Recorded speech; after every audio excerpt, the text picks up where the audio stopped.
Hello again. It is Tea with the Shepherd time, and we are diving into Hebrews 12 today. So I look forward to also sharing with you what the tea of the week is tomorrow. So stay tuned for that. But also, it's February, so we are in the love month, which is why you'll see a little bit more of the red and pinks this month for me to wear. But that is our focus on the teas for the women in the Bible, is all the romance stories. So you can guess which one might be coming up tomorrow as we get into that review. I'm also moved locations for today because we had all the snow and everything is melting, and so the ice is just hitting the tin roof in the kitchen, so it's very loud. So therefore I am in here, it's a little quieter. But for today, let's dive into Hebrews 12, starting in verse 1. Therefore, since we are surrounded by such a great cloud of witnesses, now since we just finished Hebrews 11, he was talking about all of these people that had lived by faith. And so these are the ones he's talking about. These are the witnesses. They have witnessed, or they have lived through much, and they saw the promises God fulfilled, maybe not in their lifetime, but they are able to see it in eternity. So with that, we have all of these that are there rooting us on, cheering us on. Even though we don't have contact with them, there is still that encouragement that we have from their stories that is given to us. And we can use these stories and apply them to our life as we are also going through our walk of faith, just as they did. So this is what he's talking about, the great cloud of witnesses, all these that we just talked about in chapter 11. So therefore, since we are surrounded by such a great cloud of witnesses, let us throw off everything that hinders and the sin that so easily entangles, and let us run with perseverance the race marked out for us. Of course, now the analogy he's using is a race and a runner. Now, when he's talking about that so easily entangles, that is something that thwarts a runner in every direction that they are running. So there's obstacles. I was thinking about this with our yard. We have 2 dogs that we adopted from the shelter earlier in the year, and last year. And in that, we have one of our dogs is a digger, and it has driven my husband and I crazy. We've been trying to somehow fix that problem, which we aren't succeeding. So any tips are appreciated. But in all this digging, she's left a lot of holes in our yard. So if you are a runner and you're running in that yard and you don't know where those potholes are, then it's going to break your ankle or break your foot. So you can't just run without paying attention to where you are going and watching your footing while you're also watching ahead to see where you're going. So you don't need to become entangled, as this is saying. Don't allow something to trap you, like bear traps or other traps that may have been laid on the path of a cross-country runner. Pay attention and don't let those capture you and get you off course. Let us run with perseverance the race marked out for us. So if you've ever run, which I'm not saying that I am a runner. I did a little bit when I was in college, but it was not my thing. I only did a 5K, and that did me in. The preparation and then the race, and I didn't want to do anymore. But I did it with a friend. That was the only reason why I did it. But in that, I remember you hit that wall, and you have to persevere through that wall. Once you make it past that wall, you're fine. You're good. You can keep going, and you can keep going for a long time. But you got to push through that wall that makes you want to stop. And then if you have any pulls on your hamstrings or your sides hurt, you still have to persevere when you're in a race if you want to win. If you want to make it to the end, you have to persevere. So instead of focusing on those pains and those things that are making you want to stop running, verse 2 says, let us fix our eyes on Jesus, the author and perfecter of our faith, who for the joy set before him endured the cross, scorning its shame, and sat down on the right hand of the throne of God. Consider him who endured such opposition from sinful men, so that you will not grow weary and lose heart. So don't stop, endure, persevere. There's a prize at the end.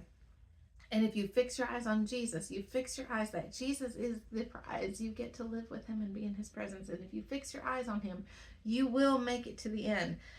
In that part where it says that scorning the shame, and scorning is to treat something or someone as though they are of little value. And this is what Esau did with his promise. He scorned the inheritance. That's what I meant. He scorned the inheritance that he would receive as the firstborn. He saw it as little value. And so that's why he sold it for soup. It was less valuable to him than a bowl of soup, a temporary fix.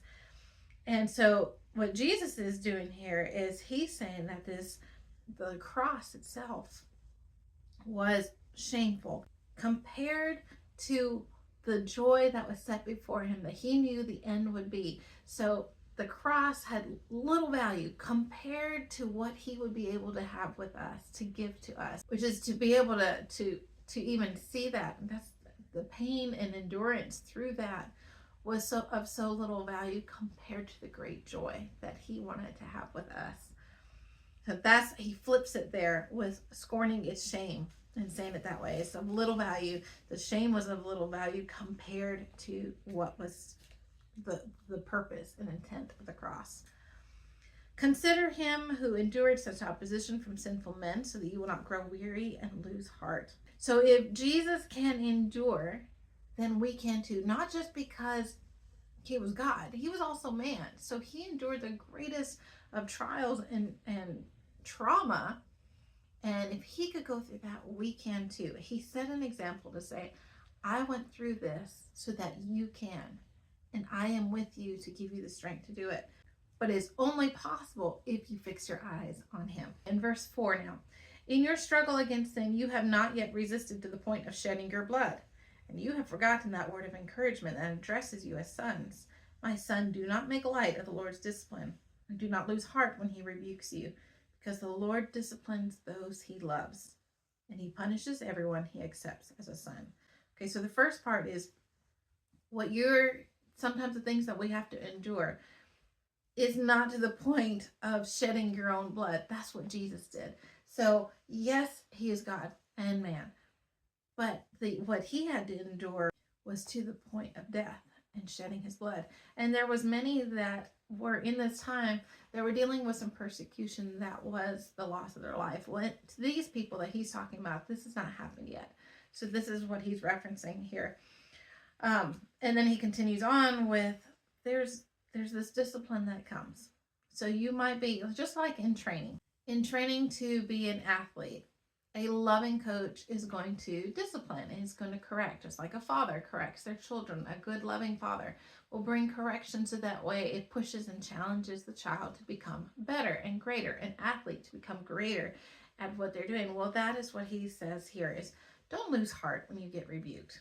Those times that, even in this letter that this author is writing, there is some rebuke here, but it's because he wants them to grow and mature and to become all that God wants them to be, and to achieve the prize at the end, not to lose heart, but to be able to grow and develop, not to stay stagnant, not to stay on the milk, but to have meat. And that takes extra work. Just like, well, milk is easy, you just drink it down, but meat, especially if you have a steak, you have to take a knife, you have to saw it, you have to cut it, you have to use a fork and a knife, and it's a little harder to chew, it takes more time to digest. Well, those are harder things. And as you're maturing, things get a little harder. You have to learn new things, just like with a baby, having to learn how to eat new foods. And it takes time. There starts with mush, and then it gets a little bit bigger. And you still have cut grapes and all these things till you learn how to control how the food goes down. Well, same thing. There are these processes that we go through, and sometimes it gets the levels get a little harder as we're maturing, because God wants to keep getting us better and better and better. And every skill that we learn, we have to go through. Like, I got cuts because of some projects I'm working on, but I'm developing skills. So in that process, there's going to be some pain. There's going to be some learning curves. There's the father or the coach or the instructor, the master, who's going to teach you how to correct it. If they never correct, then what you make or what you're doing is not going to be excellent. If all they're doing is encouraging, saying, you're doing a great job, then they never ever become the best they can be. In fact, whatever they're creating or the race they're running is going to always be inferior to somebody who's put in a lot of work and worked hard at becoming the best. So in verse 7, endure hardship as discipline. God is treating you as sons. For what son is not disciplined by his father? If you are not disciplined, and everyone undergoes discipline, then you are illegitimate children and not true sons. Moreover, we have all had human fathers who disciplined us, and we respected them for it. How much more should we submit to the Father of our spirits and live? This is going everything we were just talking about. A good father disciplines because they want the best for their children. You don't want spoiled brats. You don't want children that don't know how to cope in life. You want children that can actually be something and be great, and also to be able to take care of their family and to achieve even more than what they were able to achieve. And that's why a father will discipline. Our fathers disciplined us for a little while as they thought best, and sometimes they don't. We have fathers in our life that weren't good, and there is sometimes that history, and we have to rewrite and rewire in our minds that God is a good father. He's not like the earthly fathers that can be abusive, but God is a good father, and his discipline is one that is loving, not abusive. It's one that brings correction, not fear. But God disciplines us for our good, that we may share in his holiness. Because again, we can't be in a holy God's presence unless there is purity in our hearts and Jesus covers us. And the only way to do that is to abide with him. And as we abide with him, the bad things can't stay. They have to be eliminated from our lives. And that's what God does as he purges and cleanses and disciplines us. So those things become purified as we are staying in him. No discipline seems pleasant at the time, but painful, of course. And you get spanked when you're a child is not very pleasant. Any kind of rebuke, even from an employer, is not pleasant, but it makes you better. A pastor's rebuke, which is not done as much as it should be, but there is times that a pastor should be able to bring rebuke to somebody who's gone off course. But it's to bring that loving correction back so that you are on track. So we're going to stop here and we'll pick up tomorrow. But the last thing I just wanted to kind of put there is the picture of Peter when we're talking about persevering. If you keep your eyes on Christ, then you will make it. Then you will be able to push through and persevere and endure, just as Peter did when he got out of the boat and he started walking on water. Even though there was a storm raging around him, he kept his eyes on Jesus. But when he stopped keeping his eyes on Jesus and he looked at the circumstances, kept focus on the potholes that were on the ground or the traps that were laid, if he kept his focus on that, as he did with the storm and the circumstances raging around him, that's when he lost his footing. That's when he began to sink. That's when he fell into the traps that were laid for him.